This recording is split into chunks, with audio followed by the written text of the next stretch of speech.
তো বন্ধুরা, আজ আমরা কথা বলবো আমাদের বেলি গাছের পরিচর্যা নিয়ে। এর আগে আমি বেশ কয়েকটি ভিডিওতে তোমাদের বোঝানোর চেষ্টা করেছি যে বিভিন্ন মৌসুমে কিভাবে আমরা আমাদের বেলি গাছের পরিচর্যা করব এবং কিভাবে গাছের মধ্যে প্রচুর পরিমাণে ফুল আনতে পারবো। কিন্তু বর্তমান সময় আমাদের বেলি ফুল গাছের মধ্যে বেশ কয়েকটি সমস্যাকে আমরা লক্ষ্য করতে পারছি। এই সময় তাপমাত্রা অত্যাধিক পরিমাণে বেড়ে যাওয়ার ফলে বেলি গাছগুলি বৃদ্ধি বিকাশ বন্ধ করে দিয়েছে। অধিকাংশ বেলি গাছে কুঁড়ি ও ফুল আসা বন্ধ হয়ে গেছে। বেলি গাছের অধিকাংশ পাতা ও ডালপালা শুকিয়ে যেতেও আরম্ভ করছে। কচি পাতা যদিও বা দেখা যাচ্ছে, সেই পাতার ডগাগুলি পুড়ে যাওয়ার ফলে গাছের নতুন পাতা ও ডালপালা আর আসছে না। তো এখন প্রশ্ন হচ্ছে যে এই প্রচন্ড দাবদাহে কি পরিচর্যা করলে আমরা আমাদের বেলি গাছগুলিকে পুনরায় বৃদ্ধি বিকাশ করতে পারবো? একবার নয়, বারবার কিভাবে আমরা বেলি গাছের মধ্যে প্রচুর পরিমাণে ফুল আনতে পারবো? তো আজ এই সব বিষয়গুলিকে জানতে হতে গেলে ভিডিওটা শুরু থেকে শেষ পর্যন্ত তোমাদের দেখতে হবে এবং অবশ্যই ভিডিওটা শুরুতে একটা লাইক করে দিতে হবে। যারা নতুন বন্ধু চ্যানেলে প্রথম, অবশ্যই কিন্তু চ্যানেলটা সাবস্ক্রাইব করে নেবে। তো বন্ধুরা, শুরুতেই আমি আমার বেলি গাছটাকে তোমাদের দেখাই। দেখো, তোমরা দেখতে পাচ্ছ এই বেলি গাছটা কিন্তু প্রচুর পরিমাণে ঝাঁকড়া হয়ে আছে, কিন্তু গাছের মধ্যে কুঁড়ি বা ফুল প্রায় নেই বললেই চলে। একবার ফুল আসার পর গাছের মধ্যে কিন্তু আর ফুল আসছে না। গাছের কিছু পাতা এবং ডালপালা শুকিয়ে যেতেও আরম্ভ করছে। তো এই মুহূর্তে দাঁড়িয়ে এই সমস্ত বেলি গাছগুলিতে পুনরায় আমাদের ফুল আনতে হলে, গাছগুলোকে আমাদের পুনরায় বৃদ্ধি বিকাশ করতে হলে যে কাজটাকে আমাদের প্রথমে করতে হবে সেটা হলো এই সময় আমাদের বেলি গাছগুলিকে এমন একটা স্থানের মধ্যে রাখতে হবে যে স্থানটার মধ্যে দুপুর বেলায় কড়া রোদ এই গাছের মধ্যে না লাগে। কারণ বন্ধুরা, আমরা সকলে জানি বেলি গাছ হলো একটি গ্রীষ্মকালীন গাছ, কিন্তু এই গাছ রোদকে পছন্দ করলেও অতিরিক্ত পরিমাণে রোদ কিন্তু এই গাছ একেবারেই সহ্য করতে পারে না। বর্তমান সময় যে তাপমাত্রা আমাদের এখানে চলছে, সেই তাপমাত্রা কিন্তু আমাদের বেলি ফুল গাছের জন্য একেবারেই উপযুক্ত নয়। তাই এই সময় আমাদের যেটা করতে হবে, আমাদের বেলি গাছগুলোকে ছাদ বাগানের এমন একটা স্থানের মধ্যে রাখতে হবে যে স্থানটার মধ্যে সকাল থেকে দুপুর 12টা অবধি রোদ পায় এবং তারপর সেই জায়গাটা যাতে ছাওয়া পড়ে যায়। আমরা যদি এই রকম স্থানের মধ্যে প্রত্যেকটা বেলি গাছকে এই সময় রাখতে পারি, প্রত্যেকটা বেলি গাছ যেমন দ্রুত হারে বৃদ্ধি বিকাশ হবে, তেমন প্রত্যেকটা বেলি গাছে আমরা একবার নয় বারবার ফুলকে আনতে পারবো।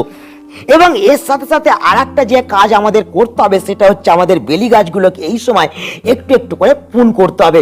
কারণ বন্ধুরা, আমরা সকলে জানি বেলি গাছ তখনই আমাদের প্রচুর পরিমাণে ফুল দেবে যখন বেলি গাছ নতুন নতুন ডালপালা এবং পাতা বৃদ্ধি করতে পারবে। নতুন ডাল থেকেই কিন্তু আমাদের প্রত্যেকটা বেলি গাছের কুঁড়ি আসতে আমরা লক্ষ্য করতে পারি। তাই এই সময় আমাদের যেটা করতে হবে, আমাদের গাছের মধ্যে নতুন নতুন ব্রাঞ্চেসকে আনতে হবে।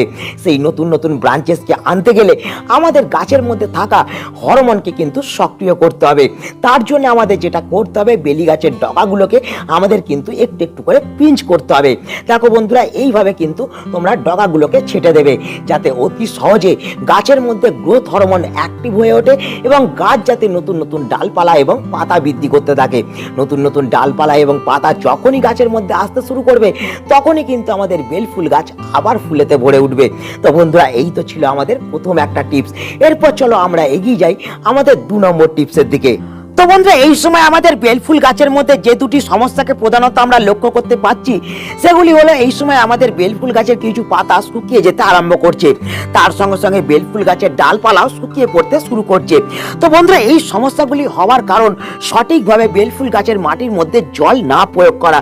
এই সময় আমরা অনেকেই দেখতে পাচ্ছি যে রোদের তীব্রতা বেড়ে যাওয়ার ফলে বেলফুল গাছের মাটি ধীরে ধীরে শুকিয়ে পড়তে আরম্ভ করছে। তার ফলেই আমাদের বেলফুল গাছের পাতা শুকিয়ে যেতে শুরু করছে, বেলফুল গাছের ডালপালাও কিন্তু শুকিয়ে যেতে আরম্ভ করছে। তো এই সময় আমাদের প্রত্যেকটা বেলফুল গাছের প্রত্যেকটা পাতাকে সবুজ চকচকে রাখতে গেলে, প্রত্যেকটা বেলফুল গাছকে দ্রুত হারে বৃদ্ধি করতে গেলে এবং বেলফুল গাছের মধ্যে একবার নয় বারবার ফুলকে আনতে গেলে আমাদের যে 2 নম্বর কাজটা করতে হবে, আমাদের এই মাটির মধ্যে কিন্তু সঠিকভাবে জলকে প্রয়োগ করতে হবে। এই সময় আমরা কিন্তু সকালে একবার এবং বিকালে একবার ভোরে গাছের মাটিতে জল প্রয়োগ করব এবং অবশ্যই আমরা খেয়াল রাখবো যাতে মাটিটা সবসময় এরকম ময়েশ্চার থাকে। আমরা যদি এই সময় প্রত্যেকটা বেলফুল গাছের মাটিকে এইরকম ভাবে ময়েশ্চার রাখতে পারি, তাহলে আমাদের প্রত্যেকটা বেলফুল গাছ কিন্তু দ্রুত হারে বৃদ্ধি বিকাশ করবে এবং প্রত্যেকটা বেলফুল গাছ থেকে আমরা প্রচুর পরিমাণে ফুল পেতে পারবো। বেলফুল গাছের পাতা শুকিয়ে যাওয়া, ডালপালা শুকিয়ে যাওয়ার যে সমস্যা এই সময় আমরা লক্ষ্য করতে পারছি, সেগুলো কিন্তু আমাদের গাছের মধ্যে কখনোই আসবে না। এটা বন্ধুরা তোমাদের করতেই হবে। এই প্রবল তাপমাত্রাতে আমাদের গাছের মাটিকে এই সময় কিন্তু ময়েশ্চার রাখতে হবে, কখনোই কিন্তু গাছের মাটি শুকোতে দিলে চলবে না। যদি গাছের মাটি অতিরিক্ত পরিমাণে শুকিয়ে যেতে আরম্ভ করে সেক্ষেত্রে তোমরা ঘুঁটে দিয়ে কিন্তু গাছের মাটিতে মালচিং করে দিতে পারো। এর সাথে সাথে বন্ধুরা আর একটা যে কাজ করতে হবে তোমাদের, বেলফুল গাছগুলোর মধ্যে দিনে দুবার কিন্তু তোমাদের জলে স্প্রে করতে হবে। কারণ বন্ধুরা আমাদের বেলফুল গাছের পাতা এবং ডালপালার মধ্যে যতক্ষণ না আমরা সবসময় আর্দ্রতাকে বজায় রাখতে পারবো ততক্ষণ কিন্তু বেলফুল গাছের পাতা সবুজ চকচকে থাকবে না, ডালপালা সবুজ থাকবে না। ধীরে ধীরে কিন্তু ডালপালা এবং পাতা শুকিয়ে যেতে আরম্ভ করবে। তাই এই সময় আমরা কিন্তু দিনে দুবার সকালে ও বিকালে বেলফুল গাছের পাতার মধ্যে ঠান্ডা জলে স্প্রে করব। এক্ষেত্রে তোমরা ফ্রিজের জল কিংবা কলের জলকে ব্যবহার করতে পারো। যতদিন এই দাবদাহ চলবে এই কাজটা কিন্তু তোমাদের নিয়মিত করে যেতে হবে বন্ধুরা। যদি এই দুটি কাজকে আমরা করতে পারি তাহলে বেলফুল গাছ এই সময় সুস্থ থাকবে, সবল থাকবে এবং প্রত্যেকটা বেলফুল গাছ থেকে আমরা প্রচুর পরিমাণে ফুল পেতে পারবো। তো বন্ধুরা এই তো ছিল আমাদের 2 নম্বর একটা টিপস। এরপর চলো আমরা এগিয়ে যাই আমাদের 3 নম্বর টিপসের দিকে। তো বন্ধুরা এরপর যে 3 নম্বর গুরুত্বপূর্ণ বিষয়টাকে নিয়ে আমরা কথা বলবো সেটা হচ্ছে আমাদের বেলফুল গাছের মধ্যে খাবার প্রয়োগ। এই সময় আমাদের প্রত্যেকটা বেলফুল গাছকে পুনরায় বৃদ্ধি বিকাশ করতে হলে, গাছের মধ্যে নতুন ডালপালা এবং পাতাকে আনতে হলে, পুনরায় গাছগুলোকে ফুলে ভরিয়ে তুলতে গেলে আমাদের কিন্তু এই সময় বেলফুল গাছের মধ্যে খাবারকে প্রয়োগ করতে হবে। কিন্তু এই তপ্ত গ্রীষ্মে খাবার প্রয়োগ করার ক্ষেত্রে আমাদের কয়েকটা বিষয়কে কিন্তু অবশ্যই মাথায় রাখতে হবে। এই সময় আমরা বেলফুল গাছের মধ্যে কখনোই রাসায়নিক এবং জৈব হার্ড খাবারকে প্রয়োগ করব না। কারণ বন্ধুরা এই তপ্ত গ্রীষ্মে আমরা যদি এই দুটি খাবারকে গাছের মধ্যে প্রয়োগ করি গাছ কিন্তু এক্ষেত্রে স্ট্রেসের মধ্যে চলে যেতে পারে এবং তার ফলে আমাদের গাছ কিন্তু মারা পর্যন্ত যেতে পারে। তো এই সময় আমরা যেটা করব, কোনো রকম রাসায়নিক এবং জৈব হার্ড খাবারকে না প্রয়োগ করে পুনরায় গাছগুলোকে যেমন বৃদ্ধি বিকাশ করব তেমন পুনরায় গাছগুলোতে বারবার আমরা ফুল নিয়ে আসবো। তো কোন ধরনের খাবারকে প্রয়োগ করব? তো বন্ধুরা আমার হাতে যে জিনিসটাকে তোমরা দেখতে পাচ্ছ এই জিনিসটাকেই কিন্তু আমাদের এই সময় প্রত্যেকটা বেলফুল গাছের মাটির মধ্যে প্রয়োগ করতে হবে। এই জিনিসটা হচ্ছে বন্ধুরা কফি, যা আমরা প্রত্যেকটা দিন খেয়ে থাকি এবং প্রত্যেকের বাড়িতে এই জিনিসটা কিন্তু অ্যাভেলেবেল থাকে। এই কফির মধ্যে আমরা প্রাকৃতিক উপায়ে কিন্তু নাইট্রোজেন, ম্যাগনেসিয়াম এবং আয়রনকে পাই, যা এই সময় আমাদের প্রত্যেকটা বেলফুল গাছকে দ্রুত বৃদ্ধি বিকাশ করতে এবং গাছের পাতাকে সবুজ চকচকে রাখতে বিশেষ ভূমিকা গ্রহণ করবে। এবং তার সঙ্গে সঙ্গে এই কফি অ্যাসিডিক হওয়ার কারণে আমাদের গাছের মধ্যে দ্রুত কিন্তু ফুল আনতেও সাহায্য করবে। তো কতটা পরিমাণে এই জিনিসটাকে এই সময় ব্যবহার করব বা কিভাবে ব্যবহার করব বা এই জিনিসটাকে এই প্রচণ্ড গরমে ব্যবহার করার কি কি নিয়ম আছে, চলো সময় নষ্ট না করে সেগুলোকে দেখে নেওয়া যাক। তো বন্ধুরা এই তপ্ত গ্রীষ্মে আমাদের কফিকে ব্যবহার করার ক্ষেত্রে যেটা প্রথম করতে হবে, আমাদের 500 ml জল নিতে হবে। তোমরা দেখতে পাচ্ছ আমি কিন্তু এখানে 500 ml জল নিয়ে নিয়েছি এবং এই 500 ml জলের জন্য আমাদের যেটা করতে হবে, আমাদের হাফ চামচ কিন্তু কফিকে ব্যবহার করতে হবে।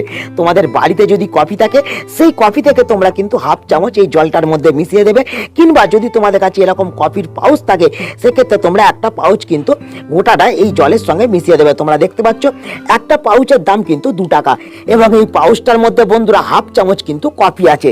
তোমরা মেপে নিলে এই পাউচের মধ্যে কিন্তু হাফ চামচ তোমরা কফিকে পেয়ে যাবে। তো এই কফিটা পুরোপুরিভাবে তোমরা কিন্তু এই জলের মধ্যে দিয়ে দেবে এবং সুন্দর করে জলটাকে কিন্তু তোমরা গুলে নেবে।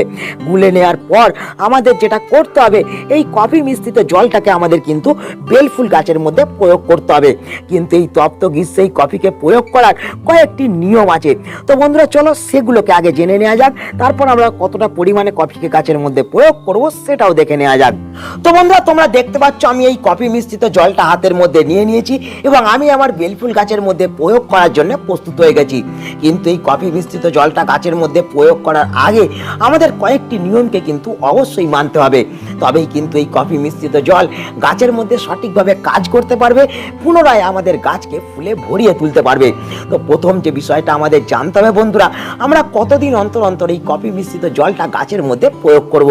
তো বন্ধুরা আমরা সকলে জানি মাত্র 7 দিন পর থেকেই আমাদের এখানে অবিরাম বৃষ্টি শুরু হবে। তাই এই বৃষ্টি হওয়ার আগে আমাদের গাছের মধ্যে কিন্তু কফিকে ব্যবহার করে দিতে হবে। তো বন্ধুরা এই কফি কিন্তু ঘন ঘন ব্যবহার করা জিনিস একেবারেই নয়। এই কফিকে আমাদের ব্যবহার করতে হয় মাসের মধ্যে একবার। আমরা অনেকেই ঘন ঘন কফিকে গাছের মধ্যে প্রয়োগ করার ফলে গাছ কিন্তু নষ্ট হতে থাকে। কিন্তু বন্ধুরা কখনোই এই ভুলটা কিন্তু করবে না। কফিকে কিন্তু মাসে একবারই ব্যবহার করবে। এই এপ্রিল মাসের শেষ মুহূর্তে দাঁড়িয়ে যদি আমরা আমরা এই কফিকে একবার ব্যবহার করতে পারি, তাহলে প্রত্যেকটা গাছ কিন্তু আমাদের দ্রুত হারে বৃদ্ধি যেমন হবে, প্রত্যেকটা গাছে আমরা প্রচুর পরিমাণে ফুলও আনতে পারবো। এরপর বন্ধুরা যে বিষয়টা জানতে হবে আমাদের, যে এই কফি মিশ্রিত জলটা আমরা দিনের মধ্যে কোন সময় ব্যবহার করব। এই কফি মিশ্রিত জলটা বন্ধুরা কখনোই কিন্তু সকালবেলা বা রোদ্দুরের সময় ব্যবহার করা একেবারেই চলবে না। আমরা এই জিনিসটাকে যদি বিকালবেলা কিংবা সন্ধ্যেবেলা গাছের মধ্যে ব্যবহার করতে পারি, সবচেয়ে ভালো বেনিফিট কিন্তু আমরা লক্ষ্য করতে পারবো এবং গাছের মধ্যে এই দ্রবণটি সঠিকভাবে কাজও করতে পারবে। তো বন্ধুরা এই তো ছিল আমাদের দুটি নিয়ম। এই দুটি নিয়ম ছাড়া আর কোনো নিয়ম কিন্তু এই কফি ব্যবহার করার ক্ষেত্রে নেই। তো চলো এরপর আমরা কফি কতটা পরিমাণে গাছের মধ্যে প্রয়োগ করছি সেটা আমরা দেখে নিই। তো বন্ধুরা তোমরা দেখতে পাচ্ছ আমি কিন্তু আমার বেলফুল গাছের কাছে চলে এসেছি এবং এই বেলফুল গাছটা আমার একটা কিন্তু 8 ইঞ্চি টবের মধ্যে প্রতিস্থাপন করা আছে। আমাদের যেসব বেলফুল গাছ 8 ইঞ্চি কিংবা 10 ইঞ্চি টবের মধ্যে প্রতিস্থাপন করা আছে, এই সময় দাঁড়িয়ে আমরা কিন্তু 250 থেকে 300 ml এই কফি মিশ্রিত দ্রবণ কিন্তু গাছের মাটিতে প্রয়োগ করে দেবো। এই জিনিসটা বন্ধুরা একেবারেই ঘরোয়া এবং অর্গানিক জিনিস, একটু কম বেশি হয়ে গেলেও কোনো ধরনের সমস্যা কিন্তু নেই। কিন্তু বন্ধুরা এই 8 এবং 10 ইঞ্চির থেকে যে বড় টবগুলো আছে, সেই টবের মধ্যে কতটা পরিমাণে ব্যবহার করব চলো সেটা দেখে নেওয়া যাক। তো বন্ধুরা তোমরা দেখতে পাচ্ছ আমি কিন্তু একটা 16 ইঞ্চি টবের কাছে চলে এসেছি।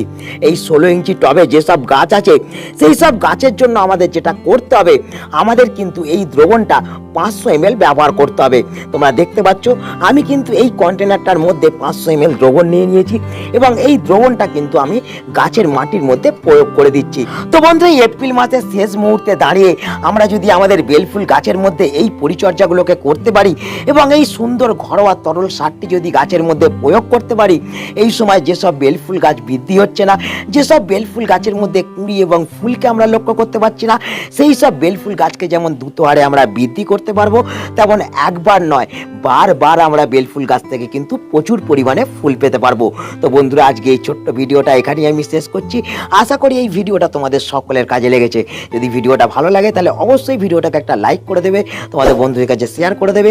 যারা নতুন বন্ধু চ্যানেলে প্রথম, অবশ্যই কিন্তু চ্যানেলটা সাবস্ক্রাইব করে রাখবে। তো বন্ধুরা দেখা হচ্ছে আবার একটা নতুন ভিডিওতে। সকলে ভালো থেকো, নমস্কার।